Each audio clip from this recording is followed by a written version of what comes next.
Сегодня я нахожусь у груши. К сожалению, и тема видео нашего не очень приятная, она печальная, но я не буду молчать об этом, не буду скрывать, потому что не хочу так, чтобы было как с японским агрономом, который увидел, определил бактериальный ожог в садах Японии. Ну и ему пришлось по приказу правительства и руководства Японии промолчать, и он покончил жизнь самоубийством. Я этого делать не буду, наоборот, я хочу разобраться во всем этом и понять, что нужно делать, и определить, что можно сделать. А может, кто-то еще и знает, уже нашел какой-то опыт. Итак, я стою возле груши, хотя в интернете я нашла много информации о том, что именно маленькие грушки, молоденькие, страдают этим заболеванием, но получилось, что бактериальный ожог у нас самая старая груша, ей уже 7-й год. Вот, пожалуйста, посмотрите на это печальное, очень печальное, конечно, печальный вид и картина удручающая. Все началось после сильного града, который прошел у нас в июне месяце.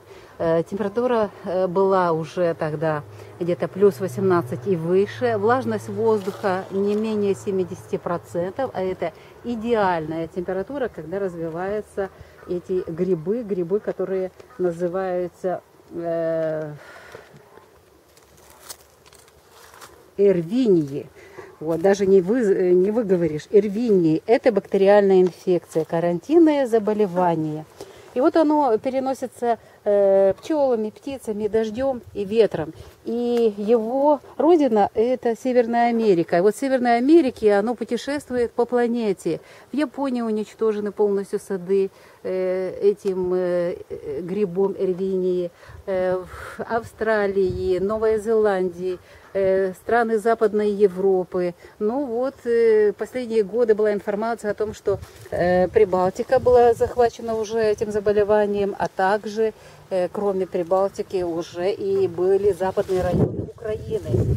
Ну вот, 2016 год, лето, благодаря сильным циклонам с дождями, с градом, появилось это заболевание в нашем регионе, на юге уже Украины. Это, конечно, печальная вещь, но что поделаешь.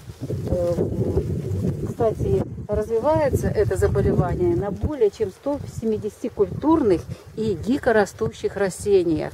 Вот это столько вот поражает садов, и не только садов, красивых насаждений. Вот это инфекционное заболевание. Вот. Способы защиты. Я очень много искала различной информации. Находила о том, что медь содержащие. Агрономы мои знакомые тоже говорили, медь содержащие там удвоенную дозу. Но, к сожалению, эффекта от этого нет. Есть люди, которые говорят, нужно срезать, сжечь. Ну, скорее всего, мы так и сделаем. Но есть в интернете, я нашла, один из медицинских специалистов, ученых, использует антибиотики. Кстати, и в странах Западной Европы используют антибиотики для того, чтобы обрабатывать это растение. Стрептомицин, тирамицин, тетрациклин. Это те антибиотики, которые используются для лечения расстройства желудка у человека. Вот насколько сильные эти эрвинии. Ну вот сейчас вот рекомендуют использовать новинку препарат стрептомицинового ряда с добавками, прилипателями. Он называется фитолавин. Ну, будем искать этот препарат. Ну, а пока будем использовать для профилактики своего сада тетрациклин, то, что есть в аптеках.